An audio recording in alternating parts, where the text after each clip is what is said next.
안녕하세요. 8월 12일 굿모닝 말씀 산책으로 여러분과 함께 말씀 나눌 수 있어 감사합니다. 오늘 함께 나눌 말씀 본문은 오랜만에 다시 열왕기 하입니다. 특히 오늘 본문 말씀 속에 등장하는 핵심 인물인 요시야 왕인데요. 요시야. 그에게 이제 오늘 어떤 일이 있었고 오늘 그에게 일어난 일을 통해서 하나님께서 우리에게 하시고자 하시는 말씀이 무엇일지 겸손한 마음으로 우리 함께 말씀 읽고 나누기를 소망하는데요. 구체적으로 오늘 말씀은 열왕기 하 22장 12절부터 20절 말씀입니다. 다시 한번요. 열왕기 하 22장 12절부터 20절까지의 말씀입니다. 네, 제가 읽겠습니다. 왕이 제사장 힐기야와 사반의 아들 아히감과 미가야의 아들 악볼과 서기관 사반과 왕의 시종 아사야에게 명령하여 이르되 너희는 가서 나와 백성과 온 유다를 위하여 이 발견한 책의 말씀에 대하여 여호와께 물으라. 우리 조상들이 이 책의 말씀을 듣지 아니하며 이 책에 우리를 위하여 기록된 모든 것을 행하지 아니하였으므로 여호와께서 우리에게 내리신 진노가 크도다. 이에 제사장 힐기야와 또 아히감과 악볼과 사반과 아사야가 여선지 훌다에게 나아가니 그는 할하스의 손자 디과의 아들로서 예복을 주관하는 살룸의 아내라. 예루살렘 둘째 구역에 거주하였더라. 그들이 그와 더불어 말하매 훌다가 그들에게 이르되 이스라엘 하나님 여호와의 말씀이 너희는 너희를 보낸 사람에게 말하기를 여호와의 말씀이 내가 이곳과 그 주민에게 재앙을 내리되 곧 유다 왕이 읽은 책의 모든 말대로 하리니 이는 이 백성이 나를 버리고 다른 신에게 분향하며 그들의 손의 모든 행위로 나를 경노하게 하였음이라.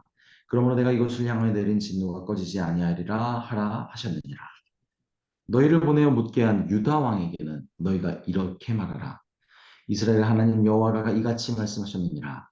네가 들은 말들에 대하여는 내가 이곳과 그 주민에게 대하여 빈터가 되고 저주가 되리라 한 말을 네가 듣고 마음이 부드러워져서 여호와 곧 내 앞에서 겸비하여 옷을 찢고 통곡하였으므로 나도 네 말을 들었노라 여호와가 말하였느니라.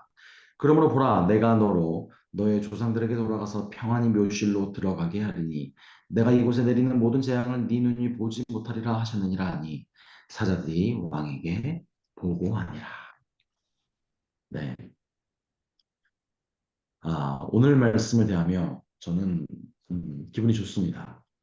왜냐하면 이스라엘이 그 분열 왕국으로 존재하던 그때가 참으로 어두운 시기였는데요. 하나님의 마음에 합한 사람, 다윗 왕과 같은 사람을 오늘 소개할 수 있고 나눌 수 있어서 그래서 제가 참 기분이 좋습니다. 바로 그 왕은 아까 조금 전에 말씀드렸던 남유다의 16번째 왕인 요시야 왕이었습니다. 그는 정말로 그 어두웠던 시대에 그래도 한 줄기 빛과 같은 사람이었습니다. 무엇보다 그는 하나님의 사람의 마음을 가진 자였고 참 회개의 마음을 가진 자였고 그리고 나라가 하나님 앞에 바로 설 수 있게 했었던 왕이었습니다. 자, 그런데요. 또 의문이 듭니다. 반대로요. 그러면 왜 요시야 왕 이전에는 그러지 못했을까요? 이전의 왕들은 백성들은 머리에 뿔 달린 나쁜 사람이었기 때문이었을까요? 네, 그렇지는 않죠. 그래서 우리가 오늘 확인할 것은 바로 그 과거에 그들은 왜 또 그러지 못했었는지 그리고 반대로 요시야 왕은 어떻게 그럴 수 있었는지 그 차이를 또한 확인함으로 우리 그 중심을 깊이 확인하고 주님 앞에 우리 중심을 드리는 시간이 되기를 소망합니다. 먼저 오늘 본문의 상황 속에서 시작하자마자 요시야 왕이 국가의 가장 중요한 결정과 역할을 했던 5명의 사람을 하나님의 사람 훌다에게 보내는 사건이 시작하자마자 등장해요. 그런데 갑자기 왜 등장했을까요? 그 사건이. 그 일을 알려면 당연히 어제 생명의 삶의 본문, 그 열왕기하 22장 전반부의 내용에 대한 이해가 필요한데요. 그 내용은 이러합니다. 요시야 왕은 매우 어린 나이인 8세에 왕위에 올랐습니다. 그가 20세가 넘어서 그가 그리고 제대로 왕권을 사용할 수 있게 되었을 때 그가 했던 첫 번째 일이 뭐냐면 그는 가장 먼저 하나님께 예배와 제사를 드릴 수 있는 성전을 보수하기 시작합니다. 자, 그러다가 오랫동안 묵혀 있었던 하나님의 율법서를 발견합니다. 자, 당시에는 이제 종이가 발명되기 훨씬 이전 시대이기 때문에 기록된 성경은 주로 양피지에 기록했었어요. 그러니까 그 무게나 크기가 사실 당시까지는 기록된 하나님의 말씀이라고 당시까지는 할 수 있는 것은 모세 어경밖에 없었을 겁니다. 자, 그때, 자, 그게 모세 어경이라면 창세기부터 신명기까지죠. 자, 그게 전부인데요. 자, 그럼에도 그걸 이제 양피지에 기록된 하나님의 말씀이기 때문에 어마어마한 크기입니다. 그러니까 뭐 거의 방 하나를 가득 채울 정도 아마 그래도 부족했을 겁니다. 어마어마한 크기의 양을 가지고 있었던 게 하나님의 말씀이었거든요. 그래서 그 하나님의 말씀 꾸러미는 아무나 가질 수도 없었고, 즉 아무나 소유할 수도 없고, 그러니까 아무나 읽을 수가 없는 시대였었던 거죠. 자, 그런데 좀 힘들게도 참 가슴 아프게도 그 이전 시대까지 참 암흑의 시대, 하나님의 말씀에 귀 기울이지 않았던 시대이기 때문에 그거를 처박아 놨던 거예요. 성전 어디에다가요. 자, 그래서 요시아가 죄송합니다. 자, 요시아 왕 이전에 그 처박혀 있었던 그 말씀이 어디에 있었는지도 몰랐던 그 시대였던 거죠. 자, 그래서 아마도 기록된 하나님의 말씀이 성전 뭐 창고든지 구석이든지 뭐 그렇게 어딘가에 처박혀 있었을 겁니다. 그래서 요시아 왕이 성전 보수 공사를 했을 때 그것이 비로소 발견된 거죠. 그리고 기록된 하나님의 말씀이 모세오경 전부인지 혹은 신명기서만 말하는 것인지는 명확하지는 않으나 신명기서라만 말하고 있는 학자들이 많이 있습니다. 어찌됐든 그 신명기든 모세오경 전부이든 하나님의 분명한 중심이 그 마음이 그 율법이 기록되어 있는 말씀이기에 요시아는 그거를 발견하고 그 말씀 앞에 묻습니다. 그리고 그 말씀을 듣자마자 그는 옷을 찢습니다. 그것은 매우 강력한 감정적 요동침의 반응이었죠. 네, 그는 그렇게 진정으로 하나님 말씀 앞에 자신을 비추이고 그렇게 하나님 앞에 참회하며 회개했던 거죠. 바로 여기까지가 오늘 본문 이전까지 일어났던 사건입니다. 자, 그래서 오늘 본문이 시작하자마자 요시야 왕이 그 기록된 하나님의 말씀의 더 깊은 의미를 알기 위해서 당시 국가에서 가장 중요한 위치에 있던 국가의 고위 관료단 5명의 사람을 하나님의 사람 훌다에게 보냈던 겁니다.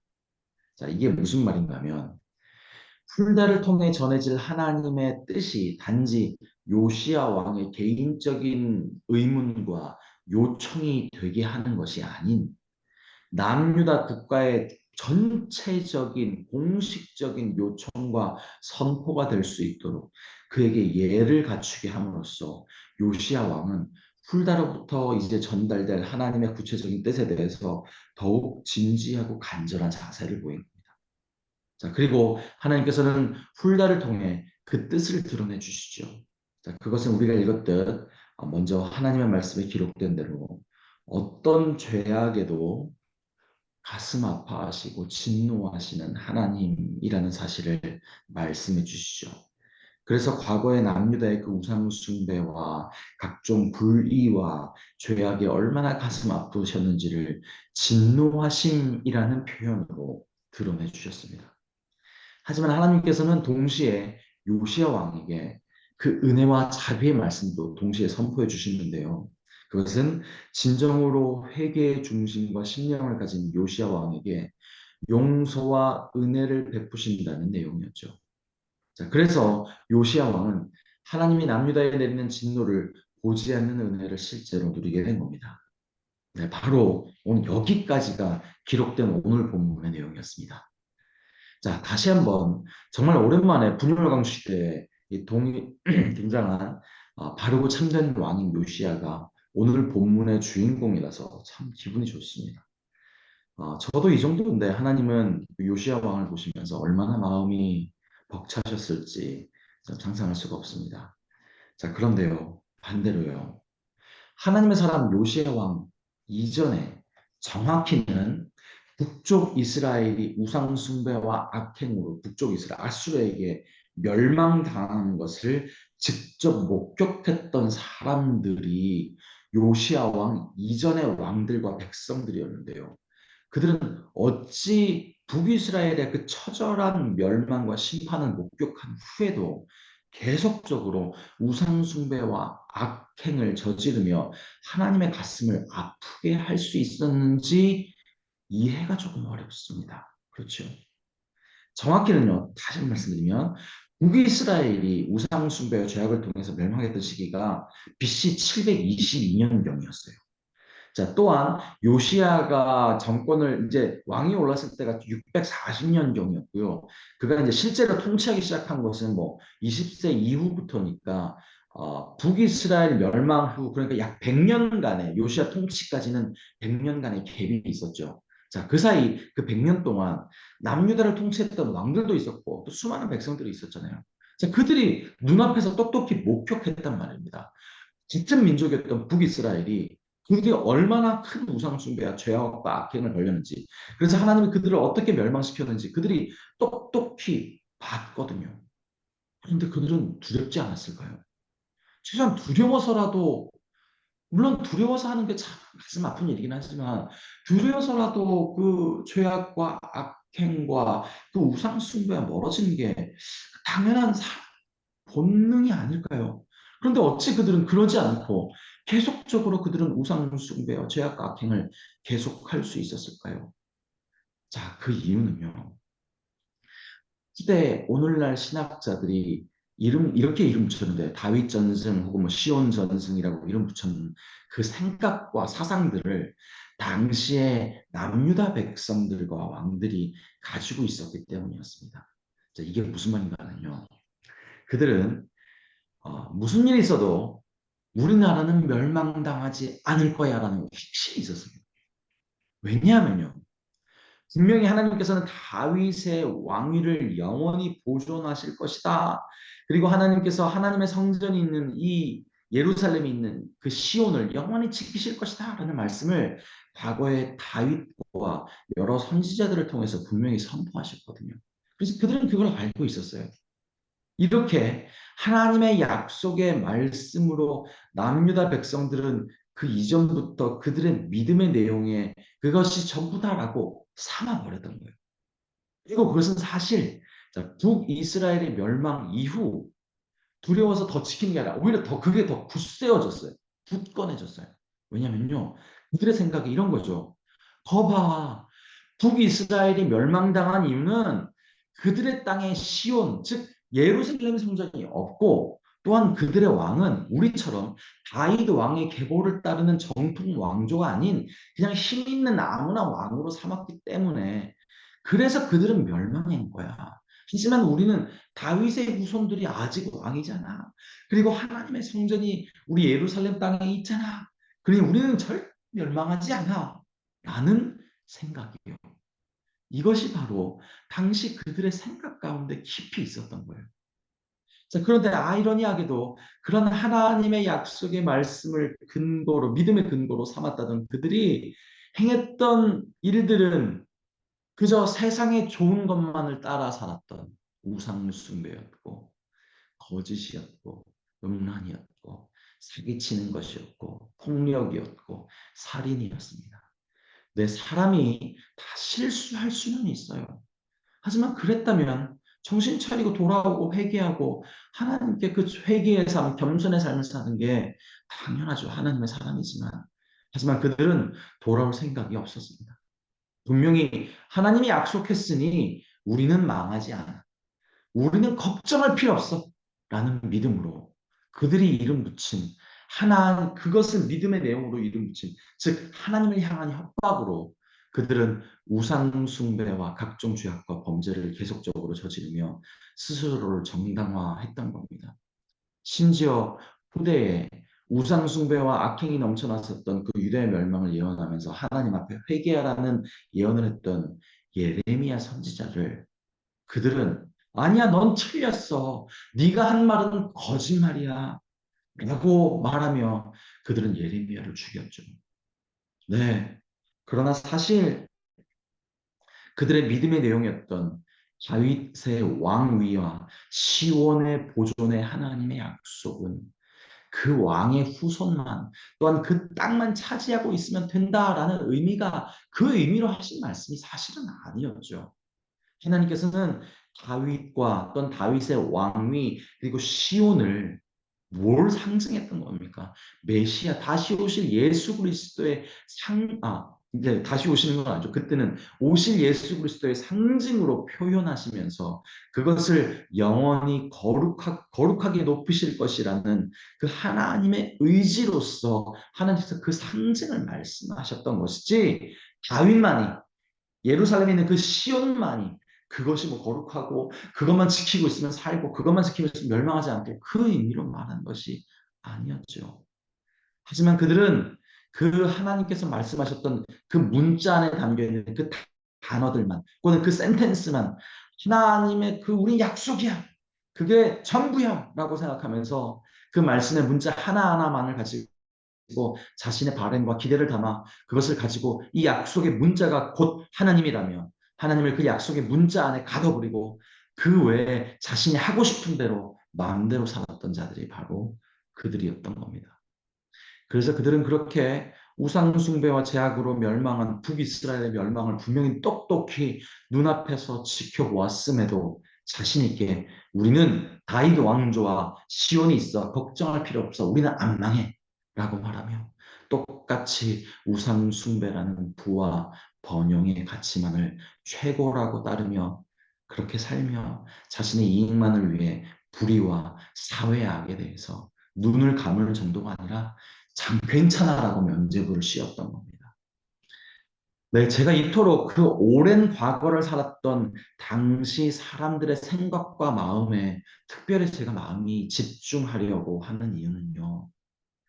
그들의 중심과 마음을 오늘날 우리도 가질 수밖에 없는 주의 성을 가진 사람들이기 때문입니다.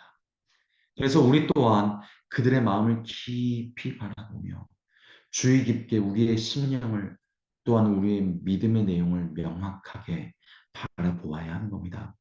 그리고 우리가 가진 기대와 하나님의 뜻을 구분할 줄 아는 눈을 가지고 있어야 하는 겁니다. 사람은 너무나 이제 큰 어떤 기대와 소망을 가지게 되면 그 시야가 되게 좁아지게 되고 많은 것들을 왜곡시키게 됩니다. 수천 년 전 구약 시대의 그들이나 우리들이나 똑같은 그 성정을 가진 사람들이기 때문에 우리도 충분히 그럴 수 있는 사람들이라는 겁니다.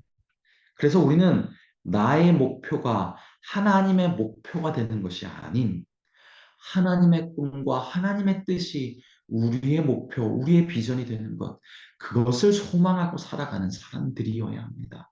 즉, 우리는 우리의 생각과 목적에 하나님의 능력과 지혜를 가져다가 사용하려는 목적으로 살아가는 사람들이 아니라 우리가 가진 모든 우리의 중심적인 생각들을 모두 내려놓고 하나님의 뜻과 하나님의 마음에 집중하고 그것을 발견하고 그것을 드러내며 그것을 우리의 신령과 우리 삶의 목적과 삶의 내용에 새기려는 진짜 하나님의 사람. 그 주기도문 안에 주님께서 실제로 심어주신 그 주기도문의 그 인생을 살아가는 사람. 그 사람이 하나님의 사람입니다. 그래서 우리는 더욱더 하나님의 말씀을 들어야 하고 배워야 하고 그 말씀 앞에 기도로 나아가야 하는 겁니다. 그렇게 우리의 신령과 우리의 눈과 우리의 세계관과 우리의 삶의 목적과 내용이 아닌 하나님의 비전과 하나님의 나라와 그 하나님의 뜻이 우리를 도구로 주님 드러나시옵소서. 주님 일하시옵소서. 나를 감추시고 하나님이 드러나시옵소서. 라고 이런 진짜 하나님의 사람답게 살아야겠죠. 그래서 마지막으로 그렇다면 요시아 이전의 그들과 또한 진짜 하나님의 심장을 가졌던 요시아 왕이 가진 가장 큰 차이점이 무엇인지를 확인하며 오늘 말씀을 마무리하겠습니다. 자, 오늘 말씀에 하나님께서는 분명히 요시아에 대해서 특별히 묘사했던 분명한 표현이 있습니다. 그것이 뭐였냐면 그는 마음이 부드러웠다. 그는 마음이 부드러웠다. 네, 오늘 말씀에 그리고 반대로 오늘 말씀에 등장하진 않지만 하나님께서 이사야 선지자를 통해서 그 죄악에 아무렇지도 않은 그 너무나 딱 이제 그렇게 죄악을 펼치고 있는 그들을 향해서 계속적으로 지적했던 반복적으로 표현했던 하나님의 표현이 있거든요. 그것이 뭐였냐면 레브, 그러니까 마음이라고 하는 그 히브리어인데요. 마음이 레브가 딱딱해졌다라고 표현하시며 매우 괴로워하셨어요. 네, 그렇습니다. 바로 그 마음이 딱딱한가 아니면 그 마음이 부드러운가가 바로 그들이 가진 가장 큰 차이점이었어요. 왜냐하면 하나님은 오직 우리의 중심만을 보시는 분이시기 때문입니다. 이 부드러운 마음이라고 표현했던 그 하나님을 바라볼 수 있는 하나님 앞에 겸손한 마음, 그 하나님의 거룩한 빛 앞에 자신의 처절한 본성을 그 깊은 죄악까지 발견하고 그 앞에 날마다 고꾸라지며 옷을 찢으며 회개할 수 있었던 요시아와 같은 그 마음. 내 하나님은 바로 요시아와 같은 그 마음이 부드러운 자를 찾으십니다. 그리고 그러한 이내 기쁨을 감추지 못하십니다. 그래서 마지막으로 여러분께 묻고 싶습니다. 여러분은 요시아와 같은 마음이 부드러운 사람이십니까? 아니면 전후 당대의 사람들과 같이 내 뜻과 내 생각과 내 계획과 내 것만이 그것에 하나님의 능력만을 그것에 하나님의 능력이 필요한 거예요. 하나님 그 외에는 구원이나 뭐 특별히 내가 원하는 것을 이루어진 것 그 외에는 하나님 특별히 필요하지 않아요. 그 외에는 하나님이 떨어져 계세요. 라고 생각하는 그것밖에 보지 못하는 마음이 딱한 사람입니까? 바로 이 대답을 하나님 앞에서 하십시오. 그리고 소원하옵기는 이 시간 함께 예배하는 여러분 모두가 하나님 앞에 진심으로 마음이 부드러운 사람으로서 여러분 모두가 나아가시기를, 하나님의 그렇게 기쁨이 되시는 여러분 한 분 한 분 되시기를 간절히 소망합니다. 제가 기도하겠습니다. 아버지 하나님 찬양합니다. 아버지 하나님 경배합니다. 주님, 우리 신령 가운데 그 레브가, 그 마음이 딱딱한 자가 있다면, 혹 제 마음이 딱딱하다면 주님, 그 신령을 쪼개시옵소서. 그 마음을 부수시옵소서. 하나님, 파괴시키시옵소서. 그리고 오직 그 하나님께서 원하시는 그 부드러운 마음으로, 그 거룩한 빛 앞에 회개의 마음, 날마다 그 십자가 앞에 나아가는, 날마다 나를 십자가에 못 박는 그 중심으로, 그 겸손으로 그 하나님 앞에 살아가게 하시옵소서. 그리고 하나님의 참된 기쁨이 되는, 온전히 나를 통해 하나님의 뜻과 하나님의 영광과 하나님의 나라만 임하시옵소서. 하나님, 그렇다면 주님 나를 철저히 감추시고 오직 하나님의 이름만 드러나시옵소서 라고 고백하는 참된 하나님의 백성, 마음이 부드러운 자, 참 마음이 부드러운 요시아 왕과 같은 우리 한 사람 한 사람이 되게 하시옵소서. 그렇게 오늘 주님 이 새벽 가운데 우리의 마음을 붙드시고 쪼개시고 부수시고 하나님의 말씀, 하나님의 마음으로 회복하시옵소서. 그렇게 하나님의 사람으로 오늘을 살아가고 우리의 인생을 참 하나님의 기쁨의 존재로서 살아가는 우리 한 사람 한 사람 되게 하시고 우리 한 사람 한 사람이 모여 이 세상을 덮는 역사 있게 하시옵소서. 찬양합니다. 예수님 이름으로 기도드렸습니다. 아멘. 또 이 시간 합심으로 기도할 기도의 주제를 나눕니다. 먼저 오늘 말씀을 통해 하나님께서 강조하시고 말씀하시고 깨닫게 하신 그 내용을 가지고 함께 기도하기를 소망합니다. 그리고 하나님께서 세우신 우리 교회의 비전을 위해서 기도합시다. 예수 한책 AKPC 말씀으로 참 제자로 참 미셔널 공동체로 우리 교회가 세워서 나갈 수 있도록, 그리고 하나님께서 허락하신 우리 교회의 모든 예배와 행사와 여러 사역을 통해 오직 하나님의 뜻과 마음만이 이 교회 안에 충만히 펼쳐지고 더욱 하나된 참된 교회가 될 수 있도록 기도합시다. 그리고 남아공 선교사님이신 강대환 이유미 선교사님의 육체적 아픔과 또한 사역을 위해서, 그리고 각 목장에서 섬기시는 선교사님들을 위해서, 그리고 담임 목사님을 비롯한 모든 육체적 아픔 가운데 계신 모든 분들 한 사람 한 사람 가운데 하나님의 만지심과 간섭하심과 치료하심과 인도하심이 넘치도록 기도합시다. 또한 이해할 수 없는 환경들, 경제적으로 신분 문제, 뭐 관계의 문제 등 여러 어려움 겪고 있는 성도님들을 위해서 이 시간 합심으로 기도하겠습니다. 다 같이 기도.